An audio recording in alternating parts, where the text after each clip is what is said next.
मला माफ कर, अगदी चुकून झालं. अजयराव, जे झालं ते अतिशय वाईट झालं, अतिशय वाईट झालं. आणि तुमच्या या सगळ्या दुःखात मी पूर्णतः सामील आहे. मला अगदी मनापासून सांगतो, दुश्मनासोबतही असं घडू नये, असं घडलंय. तरी बरं मी लवकर वेळेवर पोहोचलो. पोलिसांनी आणखी माहिती, पोलीस ते घडायचं ते घडून गेलं.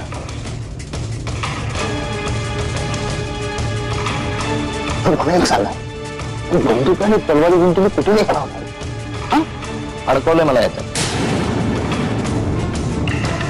रक्ताला प्लॅन केली गेली होती माझ्या गाडी. कुणी उत्तर शोधावं लागतं, मला विचार करावा लागतं. शोधलं की सापडतं ना उत्तर, म्हणून कुणी. Satyajit Mudholkar.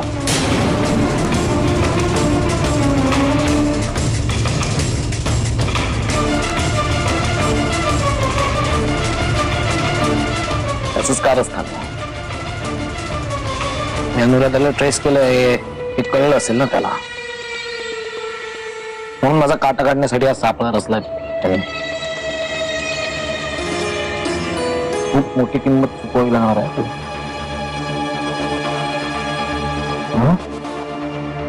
I'm not gonna spare him. He's going to suffer. He's going to suffer like hell, I tell you. सिद्ध पुरुष, इंग्रजीमध्ये बोलल्यानं वेदना कमी होत नाही, वाढतात. तांबडे बाबा नेहमी म्हणतात, वेदना असे दलदली समान, पाय जेवढे मारावे वेदना उंचावते. तर तुम्ही जेवढे जास्त उत्तेजित व्हाल तेवढी वेदना वाढेल. तेव्हा शांतपणे घ्या, शांतपणे. शांत राहा. तुमची पोलिसांनी धिंड काढली असती, तुम्ही राहिला असतात शांत. व्हेरी शुअर त्या भाडकावने पैसे चालले पोलिसांना मारण्यासाठी. होऊ शकतो. तो मुधोळकर आहेच नीच माणूस, करू शकता 100%. काहीही करून त्याला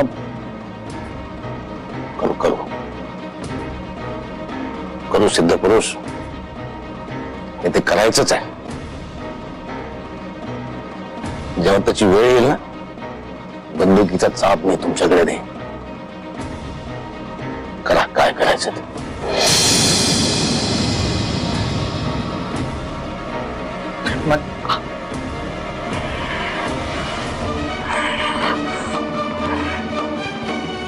म्हणजे बायको रोज रोजपणे त्याच्या घरी ये जा करते, त्याच्याबरोबर हिंडते फिरते. कसं सहन करू मी? मी नाही का सहन करतोय गेले कित्येक महिने. माझ्या बायकोचं नाव तर त्यांच्या पांढऱ्या रेशन कार्डवर आलंय आता. उच्च उत्पन्न गट मुधोळकर फॅमिली. पण सहन करायचं, आणि जो सहन करतो तोच मानव. असे तांबडे बाबा नाही, सन्माननीय संख्ये यांचं मत इतकं ते सहन करतात. पण सिद्ध पुरुष, एकदा माझी कोर्टातली साक्ष होऊ द्या, मग मी तुम्हाला सांगतो कुठे, कधी आणि काय करायचं ते.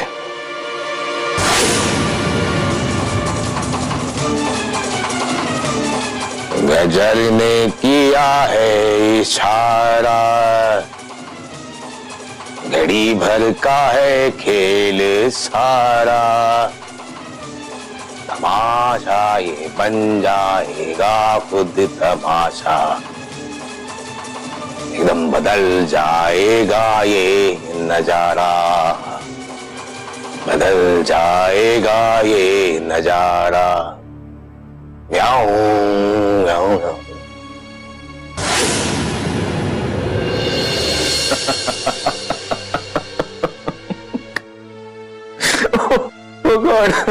काय तू हसतोस का आता वेड्यासारखा? अरे मग आता हसून तर काय, ही किती मोठी कॉमेडी आहे. इतक्या दिवसांनी मंजिरी घरात येते आणि नेमकी ती जायच्या वेळेला तू येतेस. वा, तुमची भेट झालीच असेल नाही का? एक्झॅक्टली. सो आता मंजिरीची ही खात्रीच पटली असेल की मी तुझ्या बरोबर संसार थाटायला मोकळा. शटअप सत्यजित. शटअप काय, असंच आहे. मॅड. आणि आता मला त्याचं काहीच वाटत नाही ना का. Emotionally I am out of it आणि म्हणून मी हसू शकतो या गोष्टीवर, कळलं? एनिवे, आपण आता इथे कसे यावेळी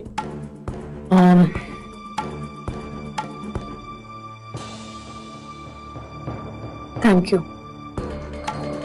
कशाबद्दल? अजयला अटक झाल्याचं कळलं मला. पण तो फार काळ अटकेत राहील अशा समजाखाली राहू नकोस. एक आहे, आता निदान पुढचे काही महिने तरी हिशोबात राहील तो. आणि तुला आभार मानायचे असतील तर विहंगचे आभार मान, कारण हे सगळं सेटिंग विहंगने घडवून आणलेलं. बोलते त्यांच्याशी.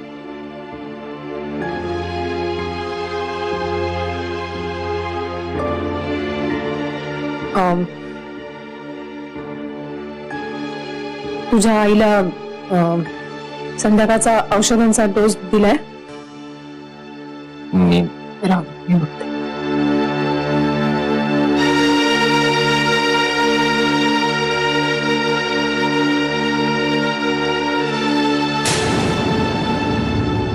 हॅलो. अरे हो, उद्यापासून शुभ्राला पण कोर्टात घेऊन यायचंय. नाही मंजिरीला सांग. शुभ्राला कशाला? अरे बाबा, आईच्या कडेवर मूल दिसलं की ज्याच्यावर एक वेगळा इम्पॅक्ट पडतो. तरी बिचारी आई आपल्या मुलीसह कोर्टात येते. That makes a difference, you know. तुला वाटतं हे तितकं गरजेचं आहे? आय मीन, तर गरजेचं म्हणजे खूप गरजेचं आहे. काय एवढीच आपल्याला सिंपती गेन करता येते ना, की बिचारे आपल्या लेकरासह कोर्टात येते. You know, you got it ना. मला एवढंच कळतं की त्या माणसापेक्षा मनू शुभ्राची जास्त चांगली काळजी घेऊ शकते. अरे तुला कळण्यापेक्षा तर जजला कळलं पाहिजे ना, की आईला मुलीला आईची किती गरज येते. कळलं? तू तिला सांग, यापुढे कोर्टात येताना शुभ्राला बरोबर घेऊन यायचं म्हणून. अरे पण बिन नाही. आता ते तिला कसं पटवायचं ते तू बघ. पण कसंही करून दोघींचं कोर्टात हजर राहणं फार महत्वाचं आहे. कळलं? चल ठेवू. ठीक आहे, मी बोलतो मनुशी. नुसतं बोलू नको रे बाबा, तिला राजी कर याच्यासाठी. कळलं? हा, चल ठेवा. Okay, bye.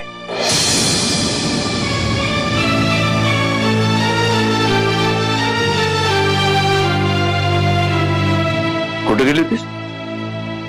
माझं एक महत्वाचं काम होतं म्हणून बाहेर गेले होते जरा. ते बघ, आताच महाबळीचा फोन आला होता. जस्ट की त्याने आपल्या केससाठी एक फार महत्वाची सूचना केली. म्हणजे यापुढे, म्हणजे उद्यापासूनच आपल्याला कोर्टामध्ये शुभ्राला सुद्धा बरोबर घेऊन जायचं. काय? हो. अहो पण तिला कशासाठी? आईला आणि मुलीला सोबत बघून त्यांच्यावरती इम्पॅक्ट पडेल असं महाबळी म्हणत होते. मी नाही नेणार आहे शुभ्राला कोर्टात. का? मला कारण कळू शकेल? हो, कारण इतर साक्षीदारांसारखं माझ्या शुभ्राचं मला कोर्टात भांडवल होऊ द्यायचं नाही. म्हणजे बाबा, पर्सनल लेवलवर न जाता आपण कोर्टात यांच्या विरुद्ध केस लढणार आहोत असं आपलं आधीच ठरलं होतं. पण तरी सुद्धा तुम्ही श्वेता आणि इतर लोकांना या केसमध्ये इन्व्हॉल्व्ह केलं आणि नको त्या गोष्टी कोर्टासमोर मुद्दा मांडल्या गेल्या. नाही, मला तसं वाटत नाही. मला असं वाटत नाही, कारण कोर्टासमोर आलेली प्रत्येक गोष्ट विनाकारण आलेली नाहीये. ज्या लोकांनी साक्ष दिल्या त्यांची साक्ष दादांत खोटी होती असं तू सुद्धा म्हणू शकत नाहीस ना. आणि हे काय सगळ्यांनी कोणी काय जाणून बुजून केलेलं नाहीये. हा, आता श्वेताबद्दल जर म्हणशील तर तिला जो अनुभव आला तो तिने जसाच्या तसा कोर्टासमोर सादर केला. त्याच्यामध्ये तिची काय चूक आहे? पण बाबा, केस जिंकण्यासाठी असे साक्षीदार त्यांनी उभे केलेले नाहीयेत आणि तसं करणं त्यांना अवघड सुद्धा नव्हतं. अवघड होतं. अगं तुझ्या विरुद्ध उभे करायला त्यांच्याकडे साक्षीदारच नाहीयेत, मग ते आणणार तरी कुठून ना? शिवाय शुभ्राला आपण कोर्टामध्ये घेऊन जातो त्याच्यामध्ये काहीच धोका नाही. तो मुधोळकर काय तिला कोर्टामधून पळून नाही घेऊन जाऊ शकत. तसं नाहीये, पण शुभ्राला कोर्टात नेणं आणि तेही केवळ माझ्या तिच्यावरच्या प्रेमाचं प्रदर्शन मांडण्यासाठी, हे मला अजिबात मान्य नाहीये बाबा. हे बघ मनू, महाबळे हा जरी माझा मित्र असताना तरी सुद्धा तो आपला एक वकील आहे हे आपल्याला विसरून नाही चालणार. त्याने आपल्याला जे काही सुचवलं ना त्याच्यामध्ये त्याचा नक्कीच काहीतरी भक्कम हेतू असणार. ठीक आहे, तसं असेल तर मग मी बोलते त्यांच्याशी स्वतः आणि मी सांगते त्यांना की शुभ्राला कोर्टात न्यायला मी तयार नाहीये. Manu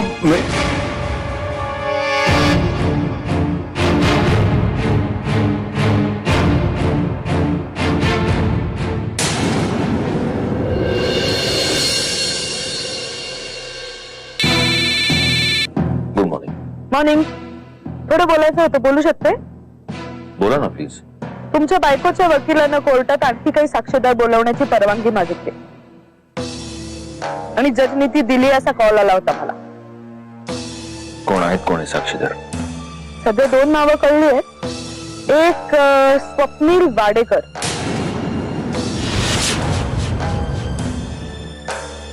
any surprises? No surprises. In fact स्वप्नीलची साक्ष आतापर्यंत झाली कशी नाही याच आश्चर्य वाटत होतं मला. स्वप्नील म्हणजे तोच ज्याच्या ऑफिसमध्ये मी नाव बदलून. ओ, कळलं. त्या साक्षीने बाकी काही डॅमेज हो ना हो, पण जजने जर स्ट्रिक्टली वागायचं ठरवलं ना तर तुमच्यावरच डॉक्युमेंट फोर्जरीचा वेगळा एक चार्ज लागू शकतो. So I have to really take care of that. ठीक आहे? I am sorry madam. माझ्या करामतीमुळे तुमच्यासाठी गोष्टी कठीण होत आहेत कधी कधी. कधी कधी?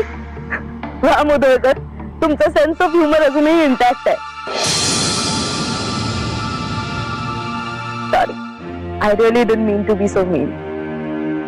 दुसरा साक्षीदार कोण आहे? दुसरा साक्षीदार त्याला तुम्ही खूप चांगलं ओळखता, रादर सगळ्यात जास्त चांगलं ओळखता. म्हणजे मुंगीच कसा सापाला ओळखतो ना तसा. Any guess?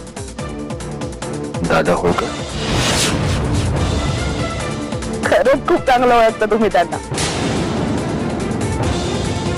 सो दादा होळकरचे.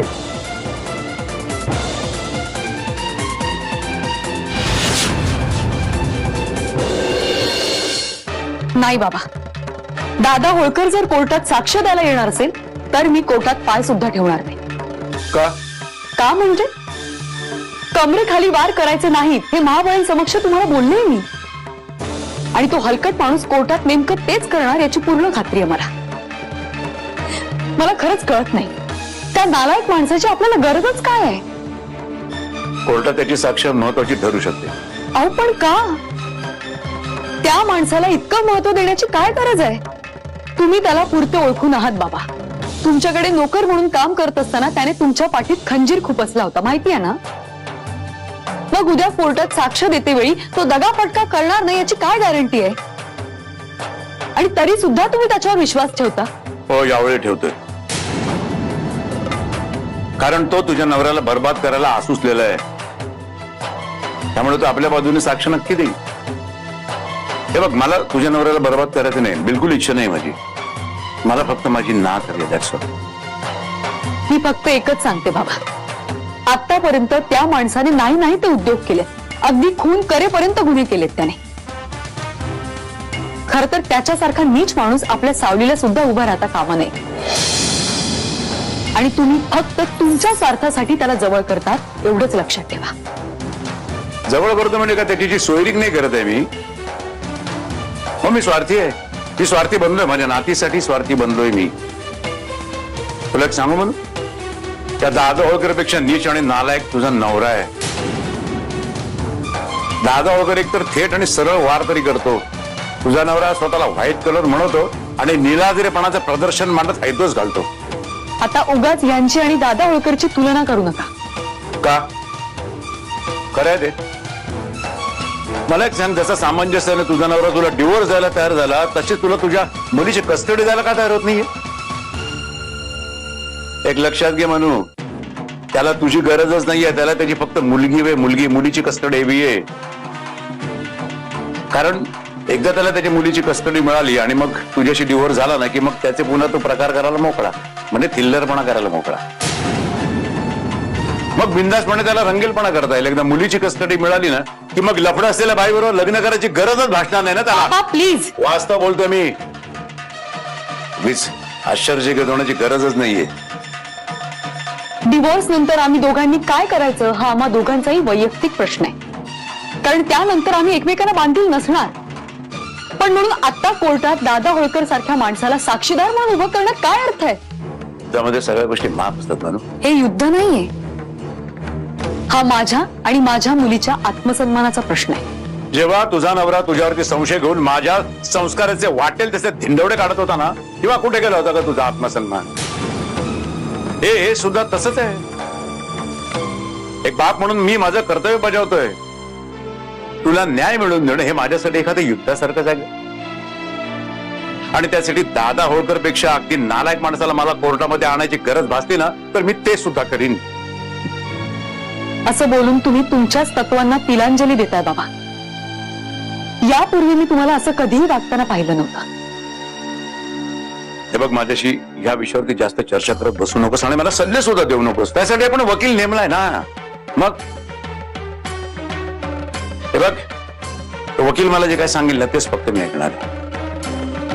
आणि मग तुला राग येवो अथवा न येवो, ही केस संपेपर्यंत माझ्या दृष्टीने सगळ्या गोष्टी क्षुल्लक आणि दुर्लक्षित आहे. जी गोष्ट माझ्या मनाला पटत नाही त्याचा मी स्वीकार करणार नाही. म्हणून ही केस संपेपर्यंत तुझ्या सगळ्या भावना, तुझं सगळं मन वगैरे जे काय ना ते बाजूला ठेवशील तर बरं होईल. एकदा का मुलीची कस्टडी मिळाली की मग तुझ्या भावनांना महापूर येऊ दे, बांध फुटू दे सगळा.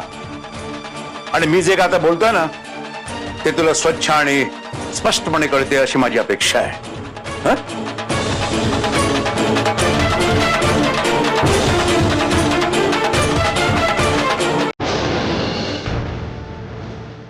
तुमचं संपूर्ण नाव? स्वप्नील अशोक वाडेकर.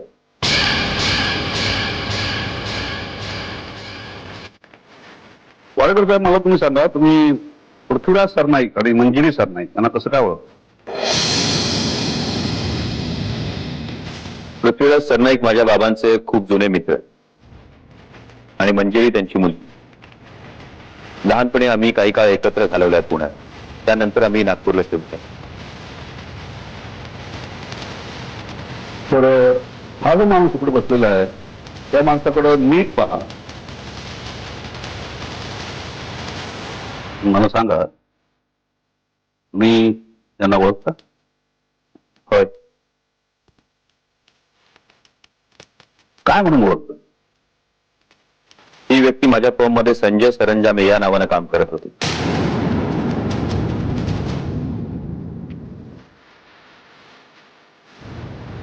हो.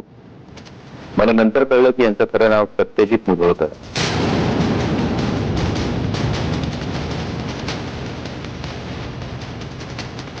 हा, संजय सरंजाम माझ्या ऑफिसमध्ये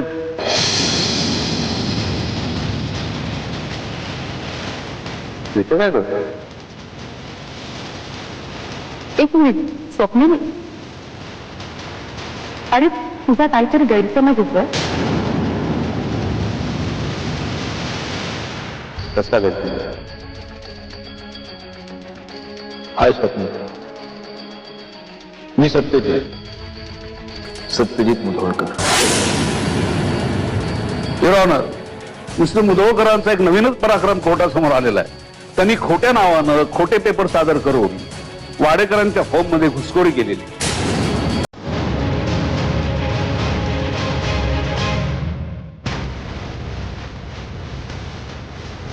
तर वाडेकर, मला सांगा, जेव्हा यांनी तुम्हाला सांगितलं की त्यांचं नाव संजय सरंजामे आहे तेव्हा कुठल्याही गोष्टीची शहानिशा न करता तुम्ही यांना काम दिलं? नाही, त्यांनी मला डॉक्युमेंट्स दाखवली. School leaving certificate, PAN card.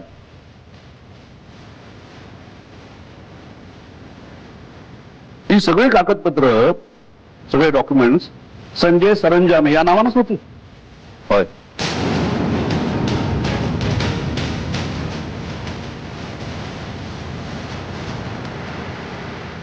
Your honour, ते आता फक्त फॅमिली मॅटर झालेलं नाही, इनफॅक्ट आता क्रिमिनल मॅटर झालेलं आहे.